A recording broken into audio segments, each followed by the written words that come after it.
Bonjour, donc c'est parti pour cette première Office Hour. Je vais te laisser commencer, Bonjour à Philippe. tous. Oui, bonjour à tous. Bienvenue.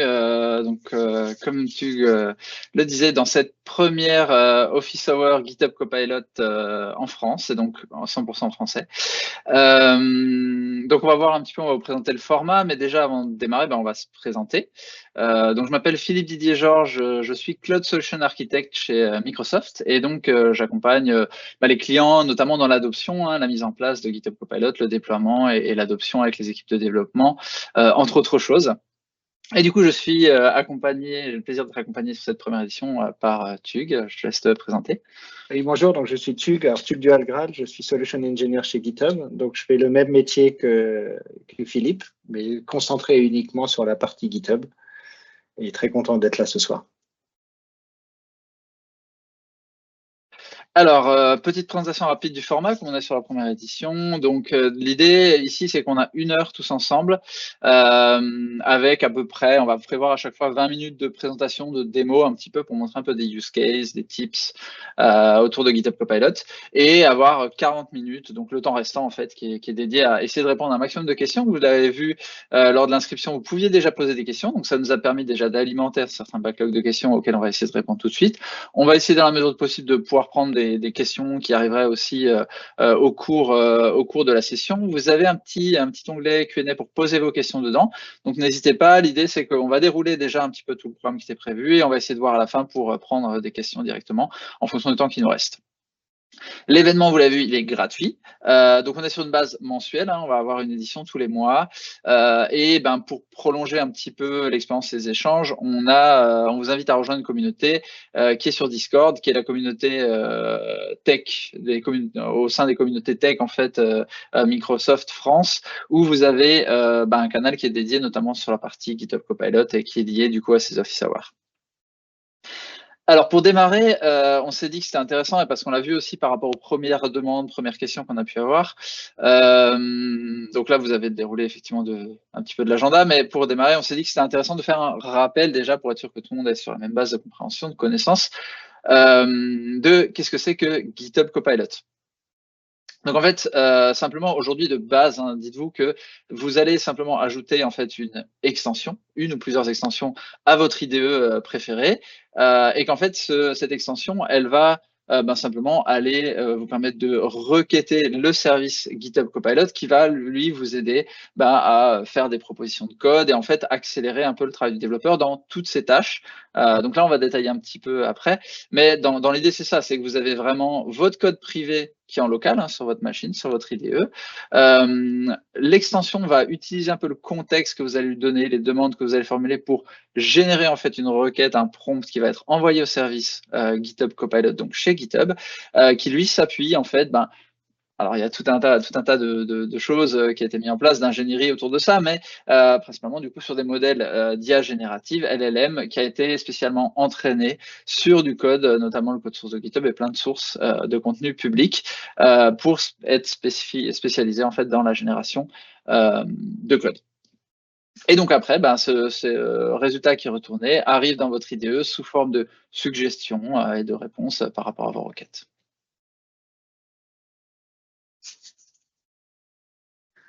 Et en fait, l'idée de GitHub Copilot, c'est vraiment un assistant pour le développeur. Alors, ce qu'on va appeler un développeur ou une développeuse, c'est toute personne qui utilise un IDE, que ce soit pour écrire du code, de la documentation. Vraiment, il faut voir ça, vous êtes dans votre environnement de développement.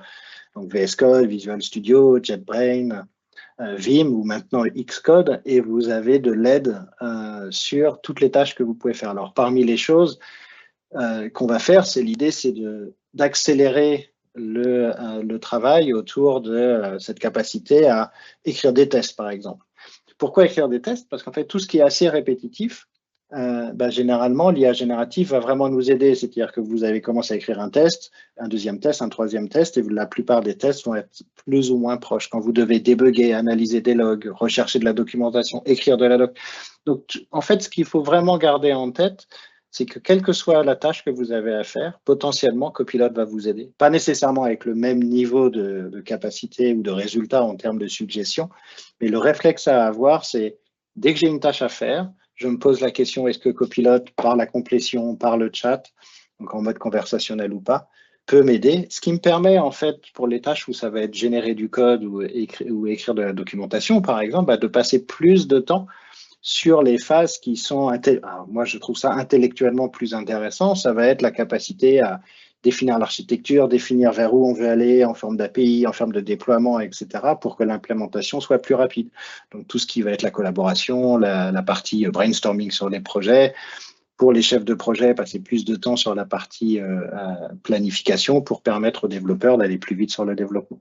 Donc vraiment, il faut garder ça comme un outil qui va vous aider, quelquefois énormément, quelquefois un peu moins. Et ce qu'on voit depuis la création du GitHub Copilot, moi j'utilise Copilot depuis septembre 2021, bah, c'est que le nombre de tâches que j'arrive à faire avec Copilot a énormément augmenté. Et c'est juste que c'est quelque chose où ça devient un réflexe. Je pense que c'est pareil pour toi, Philippe. Ouais, tout à fait, tout à fait. En fait, faut vraiment. C'est là où l'importance, ça va être vraiment de réussir à comprendre comment tirer la valeur de Copilot, sur quoi il va pouvoir être efficace pour vous aider ou non. Parce qu'en fait, c'est là où on va vraiment commencer où l'adoption va être efficace et on va vraiment tirer un maximum de bénéfices de ça. Donc c'est aussi l'idée de ces Office Hours d'ailleurs, puisque c'est l'idée à la base est venue parce qu'on avait ce type d'échange avec les clients quand on les accompagne sur l'adoption. Et c'était de dire, bah voilà, vous avez la possibilité, vous rencontrez une difficulté, vous avez un problème, une question en particulier. Ça permet aussi de l'adresser et de partager en fait avec la communauté des bonnes pratiques, des tips et des réponses à des questions avec des difficultés que vous pouvez rencontrer. Bah, d'ailleurs, Philippe, peut-être que tu vas pouvoir nous montrer ce que tu fais, faire une petite démo, une première démonstration pour montrer comment toi tu utilises l'outil. Bah, tout à fait, c'est vrai qu'on avait prévu de toute façon de partager à chaque fois, donc on s'est dit pour une première, on va déjà commencer par montrer effectivement les bases de l'usage. Bien sûr, on va pas tout montrer parce qu'on aura des sessions, des workshops de 3-4 heures pour ça, mais on va partir un petit peu sur montrer comment ça va fonctionner. Donc là, l'exemple que je vais montrer, c'est sur VS Code. Vous l'avez sur d'autres IDE aujourd'hui, mais on va dire c'est vraiment celui où vous avez le plus, toujours les nouvelles fonctionnalités qui arrivent en premier. Ce qui est intéressant, donc je disais, vous commencez déjà par installer une extension. Vous allez en fait configurer votre compte GitHub, activer l'extension et vérifier que vous avez bien le service qui est activé. Donc, première chose à faire, vous pouvez voir en fait dans VS Code ici un petit statut, menu statut qui vous permet de vérifier que votre Copilot est bien actif. Vous le voyez ici, ça vous permet de voir un petit peu par exemple quand il travaille des fois, ou si à un moment vous avez plus de suggestions qui remontent. Ça peut, faut juste regarder ce statut, ça arrive qu'il soit désactivé pour une raison X ou Y, vous avez un problème de connectivité ou par exemple, il y a une policy qui est désactive sur certains fichiers. Voilà. Donc ça, c'est la première chose. Une fois que vous l'avez activé, automatiquement, en fait, vous allez commencer à voir GitHub Copilot qui travaille avec vous. Donc par exemple, là, je suis un développeur qui rejoint une équipe avec un projet où on a une application web, une API assez classique pour gérer des albums. Et si je commence à regarder un petit peu dans mon application JS, par exemple, et que je commence juste j'ajoute en fait une nouvelle ligne. Donc, je vais ajouter une nouvelle ligne ici, je commence à taper du code. Automatiquement, là, on voit en grisé, en fait, c'est la complétion de GitHub Copilot qui va automatiquement me proposer, en fait, il essaie de deviner déjà ce que je veux faire. Donc, on voit que je peux appuyer sur Tab pour accepter toute la proposition, ou alors l'accepter mot à mot, par exemple.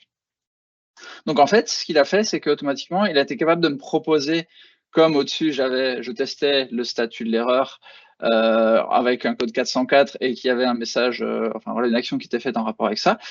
Il a essayé de déduire une action qui était logique par rapport à ça. Donc il me dit, il y a peut-être le code 401 à tester également avec un message. Du coup, il va reprendre la structure, le style de mon code. Donc c'est comme vraiment le code que moi j'aurais écrit, mais en l'adaptant au contexte du coup de la méthode 401. Donc là, il est capable comme ça, en fait. Vous vous rappelez, on disait, vous avez votre code local. On a l'extension qui envoie, en fait, qui va, avec le contexte, avec la demande des informations qu'il a, constituer une requête qui va envoyer au service Copilot. C'est exactement ce qu'il a fait. Il a pris le code qui était au-dessus, il voit le contexte dans lequel je suis, les lignes précédentes, et il essaie de déduire la prochaine étape. Donc ça, c'est quand vous allez éditer du code. Mais bien sûr, par exemple, si vous commencez un nouveau code, donc par exemple, je suis développeur, ma première tâche, on me dit, en fait, on a une interface pour faire de la saisie, mais on n'a pas de validateur, par exemple. Donc, je vais ajouter un nouveau fichier qui s'appelle validators.ts, c'est du TypeScript. Et donc, je vais commencer à taper un commentaire pour lui donner du contexte et dire, voilà, j'ai function that validate, par exemple, un email. Mettons, voilà, donc il me propose automatiquement une fonction avec une expression régulière pour valider un email. Donc je peux le faire comme ça avec la partie, on va dire avec la partie complétion, mais j'ai la possibilité aussi de pouvoir interagir avec lui en mode chat, et je peux le faire directement dans mon fichier. C'est-à-dire que je sais qu'à cette ligne-là, je vais ajouter une nouvelle fonction. Donc je peux faire alors avec CTRL-I, c'est un petit raccourci qui permet de le faire directement, de demander de faire une demande par chat, c'est-à-dire que je n'ai pas besoin forcément d'avoir le commentaire, je vais lui expliquer ce que je veux qu'il me fasse et il va me le modifier directement, me proposer de le modifier directement en ligne à l'endroit où je suis. Donc je peux lui dire, par exemple en français également, une méthode pour valider une IP, une adresse IPv6 depuis une string, par exemple. Ok, je lui demande ça. Et du coup, il va essayer de voir par rapport à mon contexte actuel pour m'ajouter une méthode comme ça. OK. ça marche bien. Comment tu choisis, par exemple, le chat ou la complétion? C'est vraiment basé sur ce que tu as, une tâche particulière ou... Alors oui, là tout à fait, en fait, la complétion, elle va automatiquement se faire si je retourne à la ligne. Donc là, en fait, automatiquement, il dit, OK, tu commences à ajouter des lignes, tu vas faire du code, il va essayer de me l'ajouter tout seul. Là, c'est donc la complétion et je peux le laisser dérouler. Ou alors, je peux effectivement faire ce que j'ai fait avant, CTRL-I, qui est un raccourci dans VS Code, où vraiment j'ai un champ de chat qui va venir ici et je vais pouvoir lui demander directement de faire quelque chose sans forcément que ce soit tapé avec un commentaire et que ce soit dans mon code après. En fait, là, il y a un petit commentaire intéressant là-dessus parce qu'en fait, il n'y a pas de bonne ou mauvaise façon d'utiliser Copilot. Vous allez trouver celle qui vous sied le mieux. C'est-à-dire que moi, souvent, quand je vais avoir beaucoup de contenu, la complétion va un peu être magique. Alors, attention, quand on dit magique, il faut faire très attention, hein, mais ça va vraiment aider. Là où je vais utiliser la partie inline chat, quand je vais être comme ça sur un fichier un peu vide, où ça va m'aider à accélérer. Donc, il faut juste trouver votre façon de travailler. Parce qu'en fait, ça utilise les commentaires, le nom des variables, ça va prendre également de l'information qu'il y a sur les autres onglets qui sont ouverts. Donc, trouvez votre façon de travailler. Il n'y a pas de mauvaise façon d'utiliser Copilot, c'est celle qui… Mais par contre, il faut tester les nouvelles fonctionnalités. D'ailleurs, je vois, il y a une question intéressante de Kevin dans le chat qui dit « Une date prévue pour Claude 3.5 sur Visual Studio ». Est-ce que tu peux remontrer le chat et expliquer pourquoi il y a cette question et à quoi ça correspond d'ailleurs? Tout à fait. En fait, l'idée, c'est que, on le voit dans le chat là, j'allais le montrer dans tous les cas après dans l'autre expérience de chat, mais l'idée, c'est que quand on fait la demande, on a la possibilité de sélectionner un modèle. Donc là, en l'occurrence, j'ai GPT-4o de base, mais je peux avoir O1 Mini et je peux également ajouter effectivement d'autres modèles aujourd'hui comme Claude 3.5 et Gemini de Google. Parce que je vais avoir, en fonction des tâches que je vais faire, certains modèles qui vont proposer peut-être des résultats que je trouverais plus intéressants. Et donc, du coup, ce sera intéressant de pouvoir changer.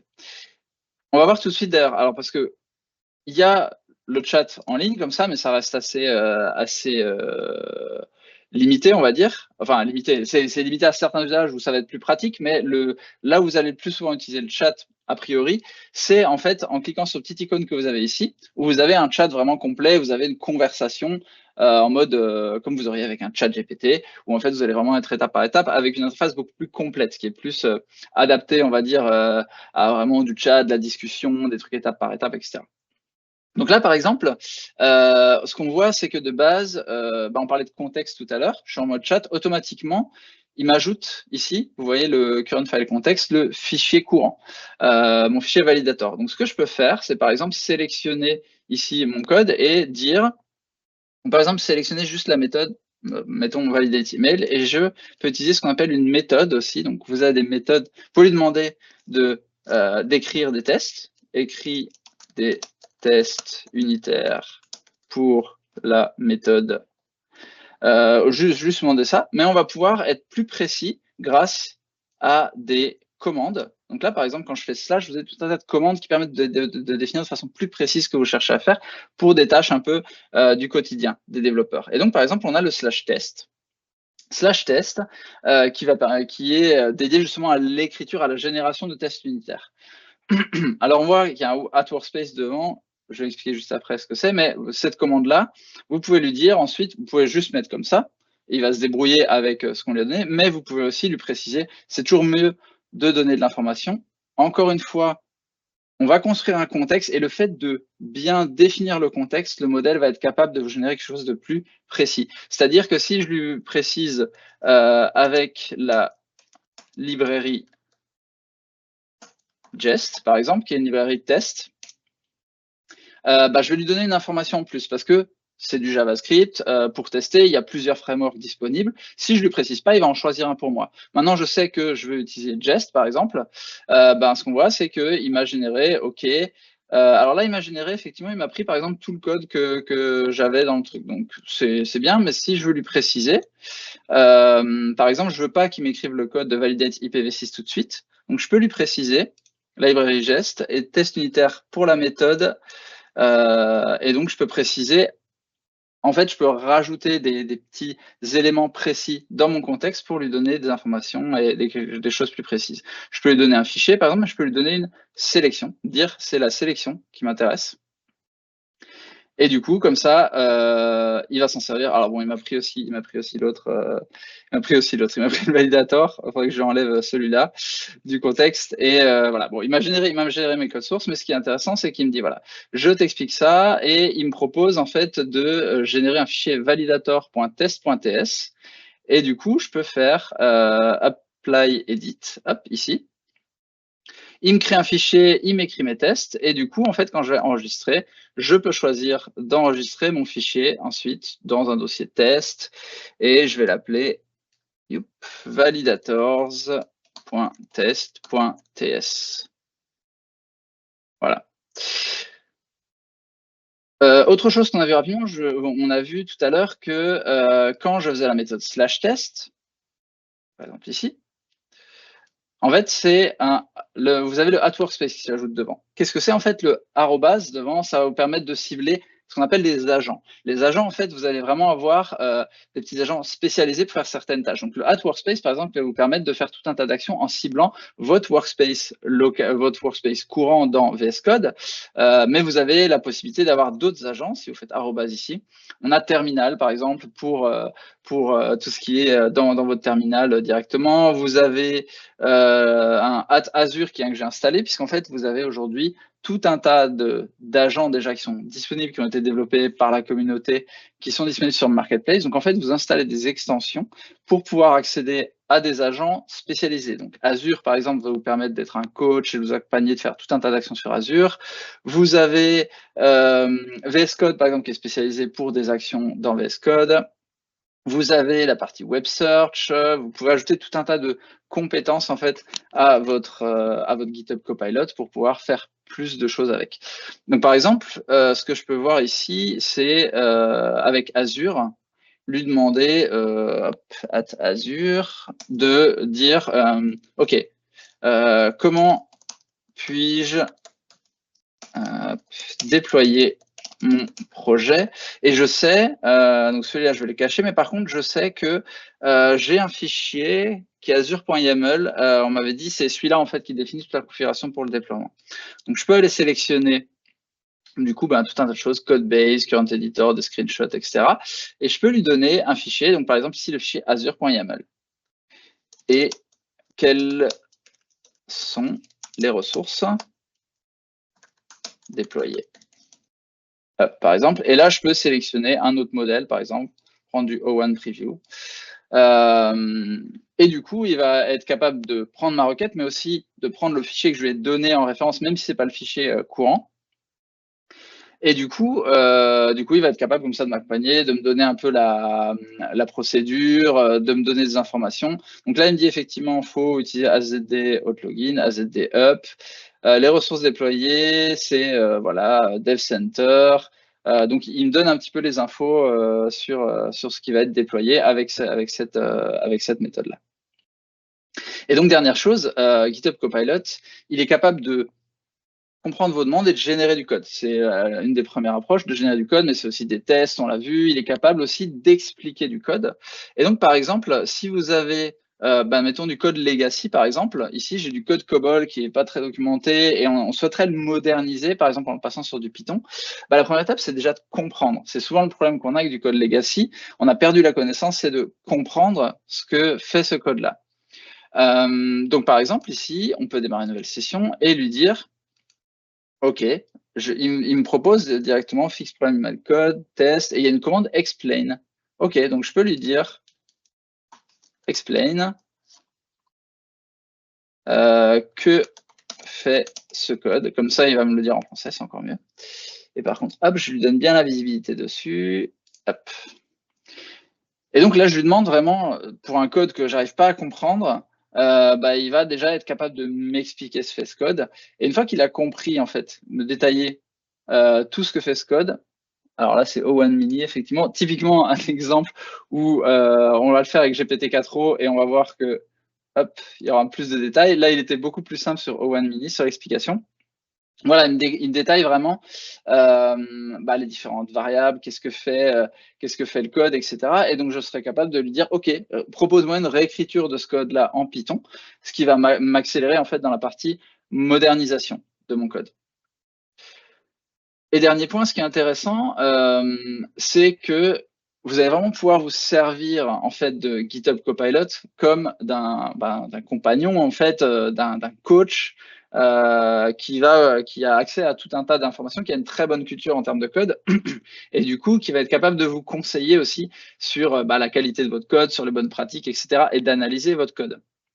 Donc, si par exemple, j'ouvre ce fichier ici, donc c'est un contrôleur en fait au niveau de mon API qui s'appelle unsecured controller. Je peux lui dire par exemple, tiens, ma méthode getProduct, bon, j'ai des petites erreurs, je sais pas trop ce que c'est. Je peux lui demander, tiens, fix the problem in my code.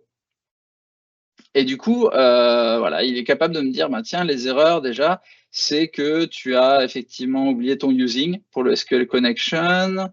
OK, il me dit ça, il m'explique comment faire le changement. OK, je peux lui dire très bien, et je peux lui demander par exemple aussi explain, ou alors lui dire, encore mieux, on va lui demander, peux-tu me dire si mon code est OK ou s'il présente des problèmes. Lui demander de faire une petite revue en fait de ma fonction.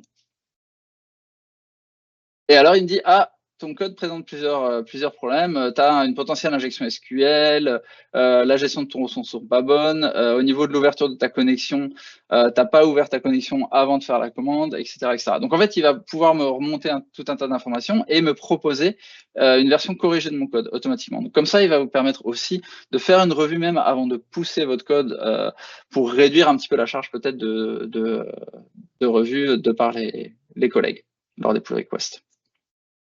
Voilà un petit peu très rapidement les possibilités qu'on a.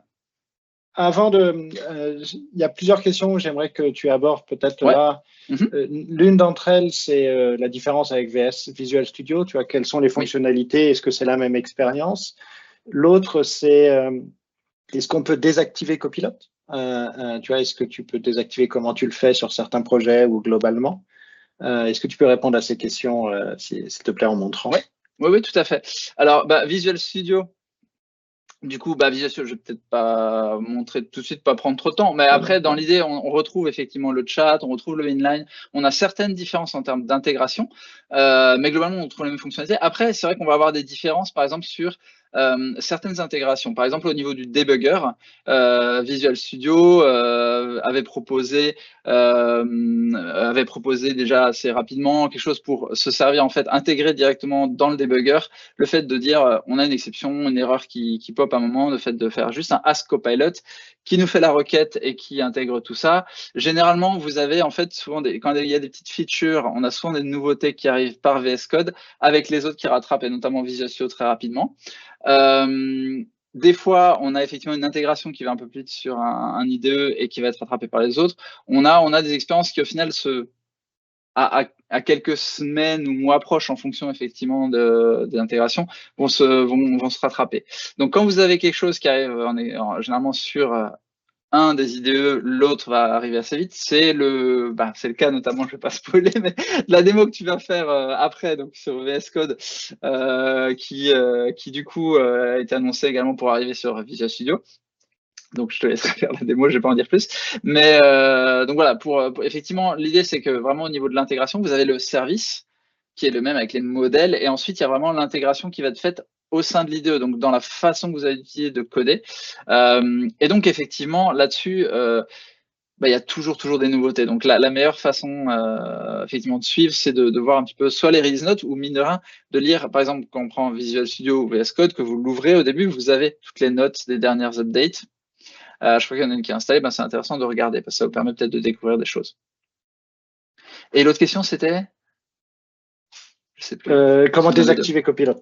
Ah oui, pour désactiver. Alors typiquement, là, vous avez la possibilité, alors soit manuellement de dire, OK, je fais Disable Completion, par exemple, mais vous avez aussi la possibilité, parce que le chat, de toute façon, c'est vous qui allez le trigger. Il ne va pas se lancer tout seul. C'est-à-dire que soit vous pouvez effectivement déconnecter votre compte, donc depuis la gestion du compte, de votre compte GitHub, vous allez là-dedans et vous faites sign out, et là, vous désactivez complètement, mais vous êtes obligé de vous reconnecter.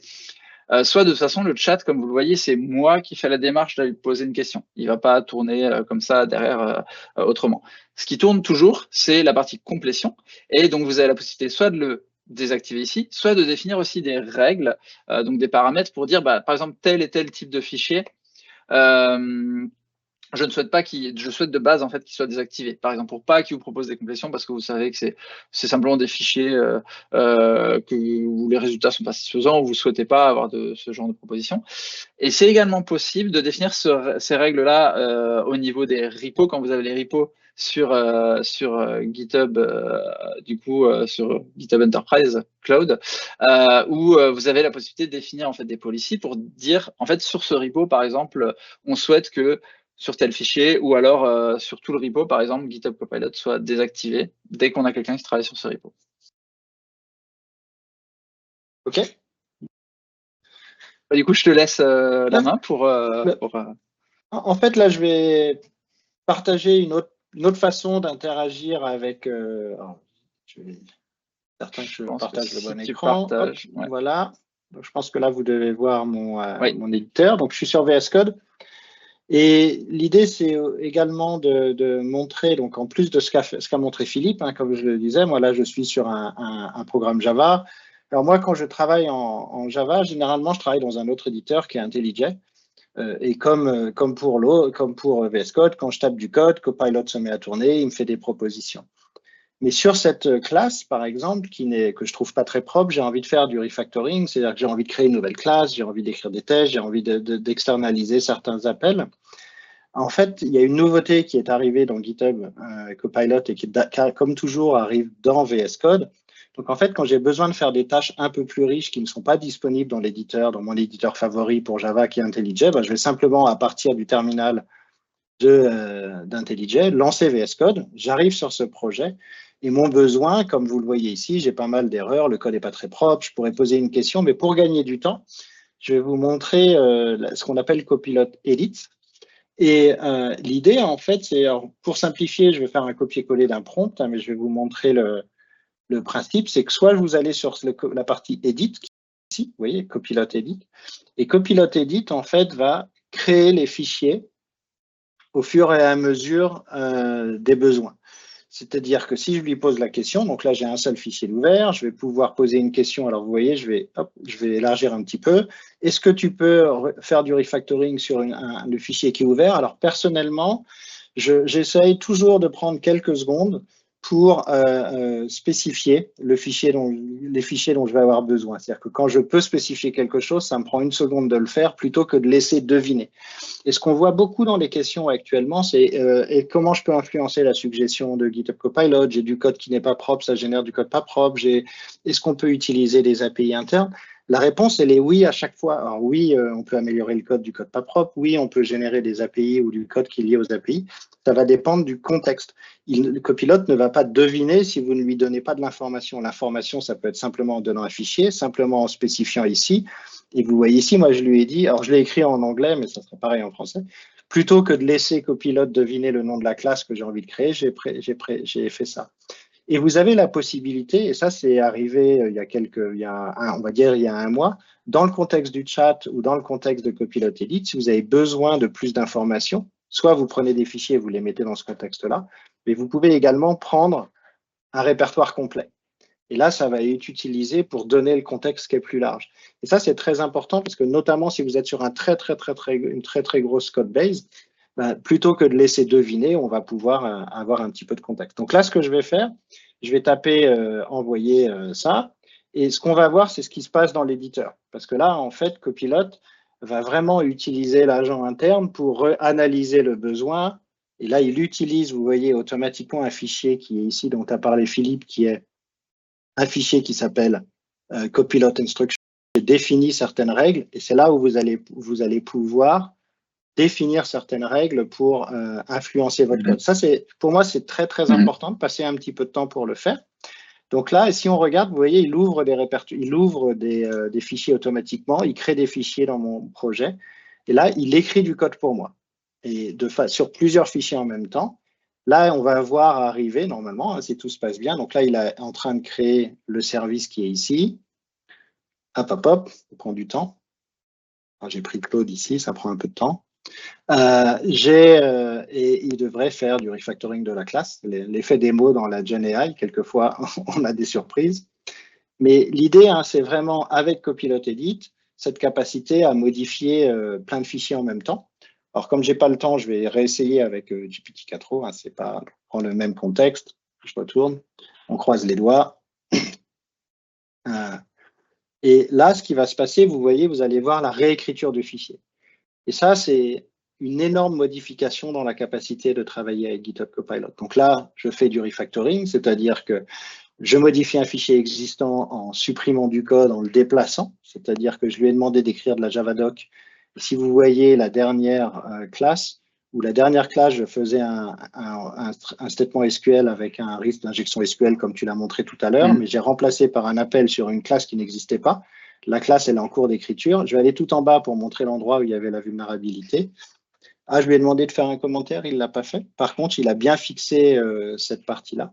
Et là, vous pouvez accepter fichier par fichier, vous pouvez revoir le code de façon un petit peu comme un diff lors de la revue de code avant d'accepter. Il faut garder en tête que ça reste un assistant, c'est quelque chose pour vous aider à coder. Donc, vous pouvez créer des nouvelles fonctionnalités de cette façon-là. Là, j'ai utilisé pour faire du refactoring, je pourrais travailler sur le test. Donc, soit j'accepte, tout, et après, je n'ai plus qu'à sauver. Donc, le Copilot Edit est vraiment un gros apport sur la productivité. Moi, ça m'a changé énormément ma capacité à écrire très rapidement du code pour après revoir.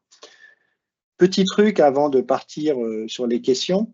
Le terminal dans VS Code et dans Visual Studio et dans Windows, c'est-à-dire que vous pouvez installer Copilot dans le terminal Windows, mais ça, moi, je ne connais pas.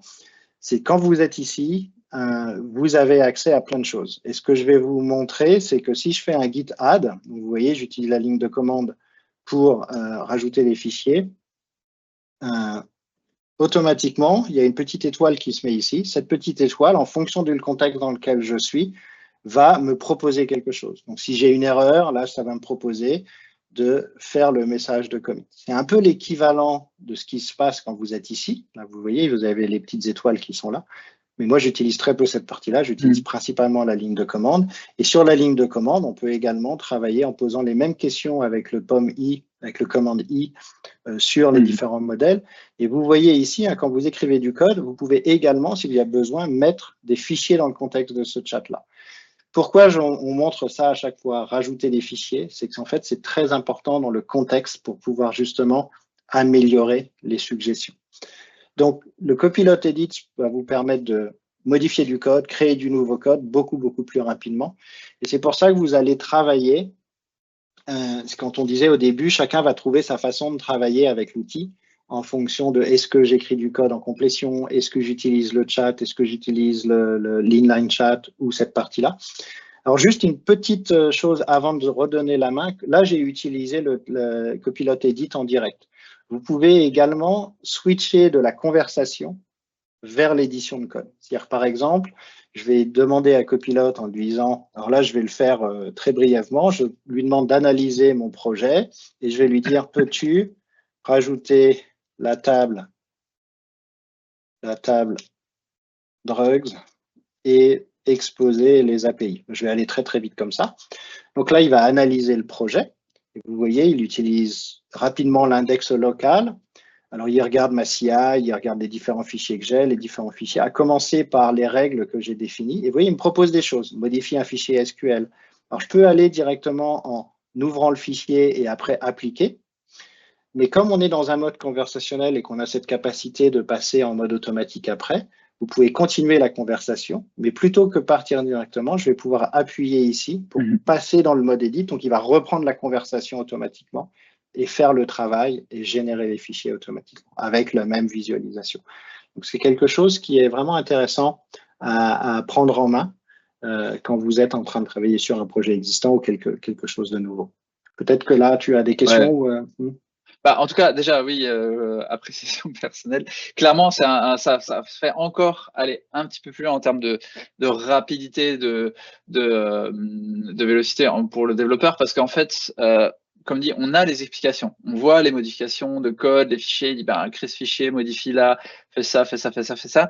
Le edit va vraiment nous permettre de directement faire les modifications, d'avoir un jeu en fait de modifications qu'on fait évoluer de façon itérative, et une fois qu'on arrive à un résultat qui nous paraît satisfaisant, de valider, et du coup il nous valide tout en un bloc. Et donc c'est effectivement, on va avoir ce côté modification directe en plus des explications qui nous fait encore gagner beaucoup de temps par rapport effectivement à l'expérience chat, où quand on a quelque chose où on a beaucoup de modifications comme ça nécessite d'aller créer des fichiers, d'aller modifier à plusieurs endroits, etc.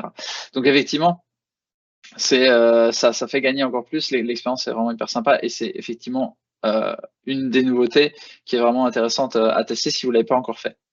Et avant de te redonner la main, Philippe, le fichier Copilot Instruction, vous l'écrivez comme vous voulez. C'est vraiment, vous imaginez, c'est vraiment un pré-prompt un peu qui va être utilisé avant les requêtes dans le chat. Et vous voyez ici, je lui ai posé la question, où est le fichier de schéma et de données pour la production et pour le développement. Si vous avez des standards de développement, vous pouvez les référencer ici. Alors, il faut qu'ils soient présents dans le projet. Il ne va pas aller chercher quelque chose sur Internet. Par contre, si vous définissez des fichiers, donc souvent sur les projets où moi j'ai l'habitude de travailler sur mes projets personnels, je vais avoir un répertoire dans lequel je vais mettre toute la doc dont j'ai besoin, les schémas en plus qui sont référencés par le biais de l'instruction Copilot. Justement, alors on avait une question, j'en profite justement sur ce Copilot Instruction. Donc, on nous demandait, je vais la publier du coup, la question, c'est est-ce qu'on peut indiquer nos standards de développement dans le fichier Copilot Instruction? Donc effectivement, oui, mais du coup, quelle est la taille maximale du contexte qu'on peut lui donner ici? En fait, il n'y a pas vraiment de taille maxi dans le sens… Alors, évidemment, il y a une taille maxi. Mais ce qui se passe, c'est que le gros du travail qui sont faits par les extensions, les travaux qui sont faits par les extensions, c'est comprendre en local ce que je vais envoyer au modèle. Donc, c'est analyser, indexer, préparer le prompt pour qu'il soit toujours à la taille qui va être acceptée. Évidemment, si vous avez 150 pages de style plus 250 pages de description du projet, etc., à la fin, il n'y aura plus beaucoup de place pour exprimer l'intention du développeur. Donc, il faut trouver le juste milieu. La partie, ce qui se passe, en fait, c'est que essayez de rester sur les standards. Quand vous travaillez en Java, il y a une façon de coder en Java qui est généralement standardisée. Vous allez sur tous les projets Apache, il y a une façon de travailler. Alors moi, je ne connais pas le monde .NET, mais quand on va travailler, quand vous démarrez avec des templates, généralement, les standards de codage sont appliqués automatiquement. Et donc, Copilot va coder comme vous l'avez défini autour, ou en tout cas comme ce qui est autour. Le commentaire de la personne qui avait mis « je travaille sur de legacy, le code n'est pas propre et ça génère du code pas propre », typiquement, c'est un bon exemple parce que si on lui spécifie rien, Copilot va coder comme vous. Donc, si vous avez des règles de nommage, etc., par défaut, s'il y a zéro contenu et que vous faites du Java, il va coder comme la majorité des développeurs Java ou la majorité des développeurs TypeScript. Par contre, si vous avez déjà du contenu, par défaut, les suggestions vont s'appliquer sur ce qu'il y a autour. Donc, pour influencer ça, l'idée, c'est souvent quand vous allez vouloir essayer d'améliorer la qualité du code en termes de format, de naming, etc., commencez par utiliser Copilot pour nettoyer et petit à petit, il va s'améliorer automatiquement. Non pas parce qu'il apprend de votre code, mais parce que le contexte et la qualité du contexte s'améliorent. Et du coup, il y a une question, je la prends tout de suite parce que c'est pour pas l'oublier parce qu'elle est essentielle. Donc, c'est Stéphane qui demande qu'en est-il de la propriété intellectuelle de notre code? Exemple avec le fait de mettre du code sur ChatGPT qui devient public dès qu'il est mis dessus. Ça, c'est effectivement une question essentielle. En fait, ça, c'est une question. La requête, la réponse est simple. C'est GitHub Copilot. Quand vous travaillez GitHub Copilot, le code que vous envoyez sur le réseau et les suggestions qu'on vous renvoie quand vous êtes sur la version Copilot Business, Copilot Free, etc., par défaut, on ne garde rien. C'est-à-dire que on ne garde jamais les prompts et on ne garde jamais les suggestions, ce qui veut dire qu'on n'entraîne pas le modèle sur votre code et votre code ne sera jamais public. Par contre, ce qu'il faut savoir, c'est que GitHub Copilot et les modèles associés sont entraînés sur tout ce qui est public. Donc le code, il est public par défaut, mais par contre, il n'y aura pas de fuite de votre code en dehors. Ça reste dans la communication entre GitHub et votre extension et on ne garde rien. On garde par contre, et on en parlera sur les questions qui sont suivantes, de l'information autour de la télémétrie et de l'engagement des utilisateurs. Du coup, on va passer justement aux questions. Alors là, c'est les questions qui nous avaient été remontées avant l'événement, hein, qu'on a pu du coup intégrer directement dans les slides et on pourra voir encore quelques autres questions après prendre du chat. Alors, l'IA de GitHub Copilot peut-elle corriger automatiquement le code d'un projet informatique pour respecter les meilleures règles de codage afin que le développeur puisse uniquement engager les tests à la fin? Alors, automatiquement, non. GitHub Copilot, c'est un assistant, donc vous serez toujours en contrôle. Par contre, par rapport à ce qu'on s'est dit, soit en posant des bonnes questions, en influençant, en utilisant des extensions, il y a des extensions qui vont pouvoir le add quelque chose, qui va pouvoir s'appliquer sur certaines règles que vous avez définies. Il y a des logiciels qui sont spécialisés sur cette partie-là, donc intégrer du Sonar, du Pacmind ou autre, pour pouvoir définir des règles et les appliquer, ou alors simplement avec le fichier de configuration.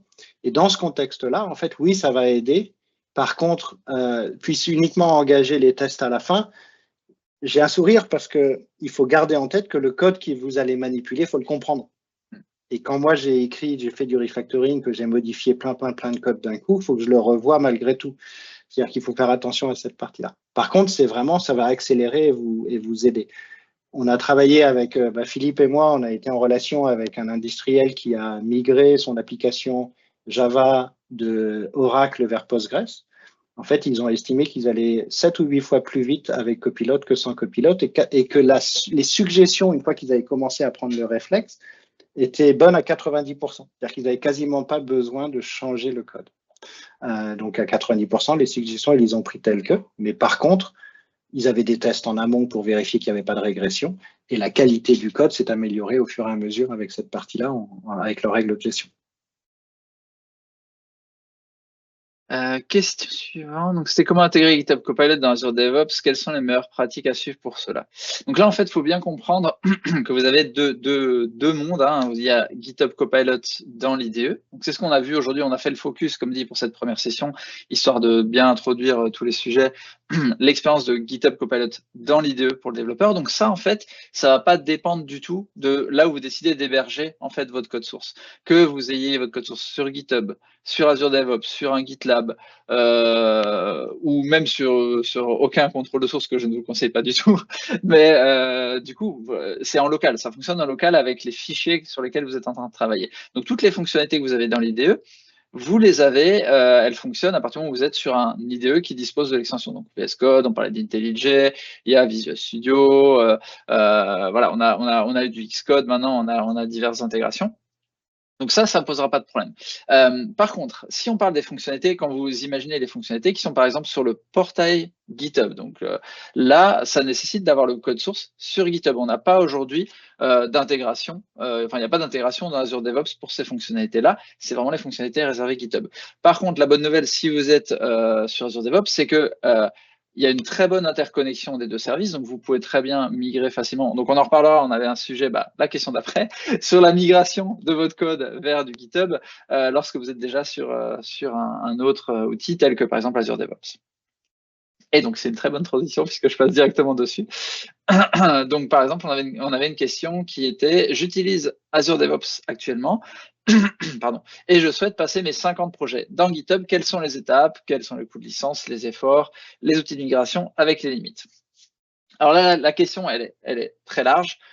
Les principaux éléments que je vais pouvoir vous donner, c'est déjà, donc il y a des outils de migration qui existent depuis Azure DevOps, mais aussi depuis Bitbucket, depuis différents outils pour migrer vos repos. On a des outils, par exemple, pour faciliter la migration également des pipelines, puisque c'est souvent un gros sujet.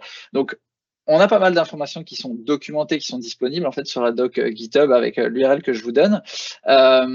Et si vous êtes, alors c'est là où j'ai du mal à savoir un petit peu par rapport aux 50 projets, mais si vous êtes dans une petite équipe par exemple et que vous n'êtes pas aujourd'hui, vous n'avez pas de contact, vous n'êtes pas forcément accompagné côté GitHub ou Microsoft ou que vous ne souhaitez pas forcément l'être, vous avez la possibilité, il y a de la documentation, des différentes étapes, comment utiliser les outils, vous pouvez le faire en self-service. Maintenant, c'est aussi des choses où je vous invite très fortement, si vous êtes client Azure DevOps aujourd'hui, par exemple, de vous tourner en fait vers votre contact Microsoft ou GitHub qui pourront monter éventuellement vers nous. Mais on peut vous accompagner en fait là-dessus, il n'y a pas de souci. On a justement tout ce qu'il faut pour vous accompagner en plus de ces outils qui sont déjà documentés. Et pour le coup des licences, c'est intéressant aussi, je pense, je vais en profiter puisqu'on parle d'Azure DevOps et de migration vers GitHub. En fait, il faut savoir qu'aujourd'hui, si vous souscrivez, par exemple, vous partez sur un GitHub Enterprise Cloud, en fait, la licence d'accès à Azure DevOps est automatiquement incluse. Donc, typiquement, si vous dites aujourd'hui, on a envie d'aller sur GitHub pour vraiment profiter de toutes ces fonctionnalités qu'on a sur le portail, de migrer nos repos, mais par exemple faire les pipelines dans un second temps, ou alors de garder la partie board, en fait, l'interconnexion fonctionne très bien et la licence GitHub Enterprise Cloud maintenant intègre la licence Azure DevOps. Donc, vous ne continuerez pas à payer pour Azure DevOps en partant sur du GitHub Copilot. Et pour la migration, encore une fois, je vous invite vraiment à vous tourner vers votre contact Microsoft pour qu'on puisse vous accompagner parce que ça permettra d'accélérer vraiment les choses. Ensuite, on avait quelles sont les bonnes pratiques pour acquérir progressivement des compétences et ne pas partir dans tous les sens?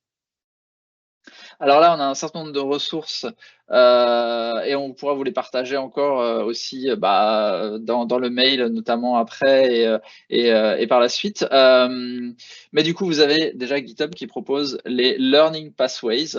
Donc du coup, vous avez vraiment en fait tout un parcours qui vous permet en fait de découvrir GitHub, les bonnes pratiques. Et donc c'est vraiment un tutoriel assez guidé. Et vous l'avez d'ailleurs non pas que sur GitHub Copilot, mais aussi sur les autres briques en fait de GitHub, la partie gestion de projet, la partie management, la partie GitHub Actions, etc. Donc là-dessus, voilà, je vous invite à regarder. On a également un lab sur la plateforme Moa qui est en cours de mise à jour. C'est-à-dire que là, en fait, vous avez des concepts qui sont bons, mais comme il y a eu pas mal d'évolutions en termes d'intégration, notamment la partie edit, c'est en cours d'intégration. Donc d'ici 7 à 10 jours, vous aurez la version à jour. Et on a encore d'autres ressources qu'on pourra vous partager à côté de ça. J'accélère un petit peu parce qu'on s'approche de la fin et si on veut prendre quelques questions encore. Alors, concrètement, qu'est-ce qui est gratuit avec le free tier de GitHub Copilot? Donc là, le free tier, c'est quelque chose qui a été annoncé récemment. Donc, il y a eu beaucoup d'annonces un petit peu en mode ça y est, GitHub Copilot est gratuit pour VS Code. Quelles sont les limitations qu'on a? Donc là, hop, on va vous partager directement. Donc j'ai mis le lien. Vous avez en fait sur le site la partie pricing de GitHub Copilot. Vous voyez les différents plans qui sont disponibles. Donc vous avez ce fameux free plan qui est ici. En fait, si vous regardez un petit peu les fonctionnalités, vous voyez que je passe très vite, mais que globalement vous avez en fait un vrai GitHub Copilot complet, donc une expérience complète dans la partie IDE, en tous les cas, avec le chat, la partie edit, la partie complétion, vous avez tout, avec simplement des limites en termes d'usage. C'est-à-dire que vous allez pouvoir tester vraiment le vrai GitHub Copilot, mais en termes d'usage, vous allez à un moment avoir des limitations. Donc là, c'est la partie chat, le nombre de chats en fait que vous allez pouvoir faire et le nombre de complétions aussi, de suggestions de code que vous allez avoir dans le mois avec une certaine limite. L'idée, c'est bien sûr d'avoir une entrée, en tout cas dans le monde de Copilot, et de pouvoir l'expérimenter. Mais vous avez vraiment bah, en fait, la majorité des features de GitHub Copilot, ce que vous n'aurez pas, par exemple, c'est la partie résumé des pull requests, issues et discussion sur le portail. Ce que vous n'aurez pas, c'est bah, l'accès, bon ça c'est à part effectivement l'assistant de migration Java, la partie code review dans GitHub, la partie Copilot Workspace. Tous ces éléments-là sont en dehors du plan gratuit. Mais à part ça, vous avez effectivement un Copilot qui est complet.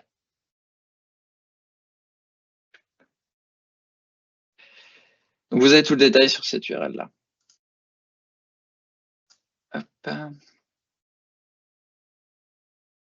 Alors, est-ce que tu veux répondre peut-être, Hugues? Oui, alors là, il y a quand on va parler de pull request revue, donc dans la revue de code pour la pull request, évidemment, la première condition quand on parle de pull request, c'est que votre code soit sur GitHub dans ce cas-là. Et normalement, il est disponible aujourd'hui, vous l'avez déjà. Si vous êtes sur github.com et que vous avez accès à Copilot, vous avez automatiquement accès à la code revue. Vous devriez voir, donc il faut l'activer, c'est-à-dire qu'il faut l'administrateur de Copilot choisisse de l'activer pour les fonctionnalités sur github.com. Et dans la liste des reviewers, vous avez maintenant Copilot qui va faire un premier niveau de revue de code dans la pull request. Ça, c'est pour les gens qui sont sur github.com pour leur source code.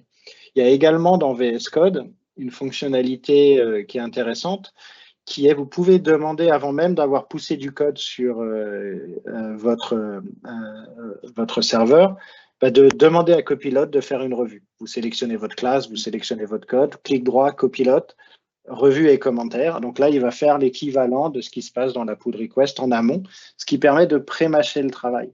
Et en fait, l'idée de ces fonctionnalités-là, la revue de code dans l'IDE, avec des modifications en utilisant de l'IA, des propositions et les suggestions de code, et dans la pull request, c'est pas pour remplacer la revue de code, c'est pour accélérer cette partie-là, et une fois de plus, que la personne qui va se concentrer sur la revue de code se concentre sur les choses importantes, que les typos soient capturés, donc les fautes de frappe soient capturées par le biais de l'IA automatiquement et de faire une succession, la capacité à vérifier s'il manque des informations dans les logs ou des tests, etc., pour proposer.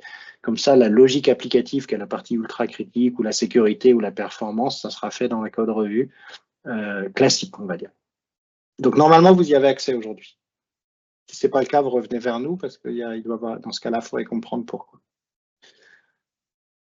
Et donc, question liée à l'ouverture au tiers free. Est-il prévu de rendre Copilot entièrement gratuit et sans limite de requête pour les utilisateurs individuels? Je pense pas. A priori, non. Si vous êtes contributeur de gros projets open source, aujourd'hui, vous avez quand même la possibilité de l'avoir gratuitement. Mais à part ça, donc c'est une juste rétribution, on va dire. Comment suivre facilement l'adoption de la solution par chaque développeur pour pouvoir identifier ceux qui sont en difficulté afin de pouvoir les aider? Donc là, on a deux approches. Alors, Amit, pendant ce temps, on peut prendre le contrôle, Tug, si tu veux montrer. Mais il y a deux informations qu'on va pouvoir avoir. Il y a des informations qui sont vraiment de télémétrie, dont on a évoqué tout à l'heure, qui est de dire on est capable d'avoir de la télémétrie sur l'usage de l'outil chez vous. C'est-à-dire que vous allez pouvoir voir en fait, combien d'utilisateurs sont actifs, combien ils font de suggestions, combien de requêtes chat, le pourcentage d'acceptation pour estimer la qualité, quels sont les langages, etc. Mais vous n'aurez pas de données personnelles, c'est-à-dire que vous ne serez pas capable de savoir qui a fait quoi. Par contre, ce qui est important, c'est d'avoir justement un petit peu une animation communautaire en fait sur l'adoption. Ce type d'office hour, là on a fait un office hour qui est public, qui est ouvert à tous, mais c'est déjà quelque chose qu'on fait dans l'accompagnement de nos clients pour accompagner l'adoption. C'est-à-dire que c'est ouvert, tous les développeurs peuvent venir, apprendre des choses, des tips, poser des questions. C'est intéressant d'avoir également par exemple des champions dans l'équipe qui sont des personnes qui vont justement se spécialiser et aller pousser un petit peu plus loin et qui seront capables d'apporter du support, d'animer un peu cette communauté en interne pour vous assurer en fait que les développeurs aient vraiment le meilleur usage. Parce que c'est vraiment l'outil, vous allez activer l'outil, le proposer à vos développeurs, mais s'ils ne savent pas l'utiliser, qu'ils n'ont pas ces bons réflexes d'apprendre, de se l'approprier et de vraiment trouver les cas qui marchent bien pour eux, en fait, vous n'allez pas avoir autant de retours et de qualité dans l'adoption, et sans doute que des gens arrêteront de l'utiliser parce qu'ils rencontreront des difficultés et qu'à un moment, on n'est pas juste allé vers eux pour leur poser la question. Donc ça, c'est une approche, et effectivement, vous pourrez voir aussi avec la télémétrie qu'on montrait Tug juste avant et les dashboards, en fait, l'évolution un petit peu de l'utilisation du service. Je vais repartager peut-être mon écran. Ah non, oui, vas-y, repartage. Non, mais repartage. Okay. C'est vraiment important. C'est-à-dire que on a tous, Philippe, moi et d'autres techniciens, d'autres développeurs, quand on a vu Copilot arriver, on s'est dit que ça allait être hyper facile, l'adoption, tout le monde allait l'adopter immédiatement, que ça allait être très simple. Alors, c'est vrai que c'est simple comme outil à utiliser. Par contre, pour en tirer parti, le meilleur moyen, c'est d'échanger comme on le fait ce soir. C'est-à-dire dans vos équipes, le meilleur moyen de débloquer les gens, c'est je suis dans une équipe, moi j'utilise GitHub Copilot, j'ai trouvé ce petit cas d'usage, vous partagez avec des petites vidéos, avec des petits blog posts en interne, vous organisez ce genre de session.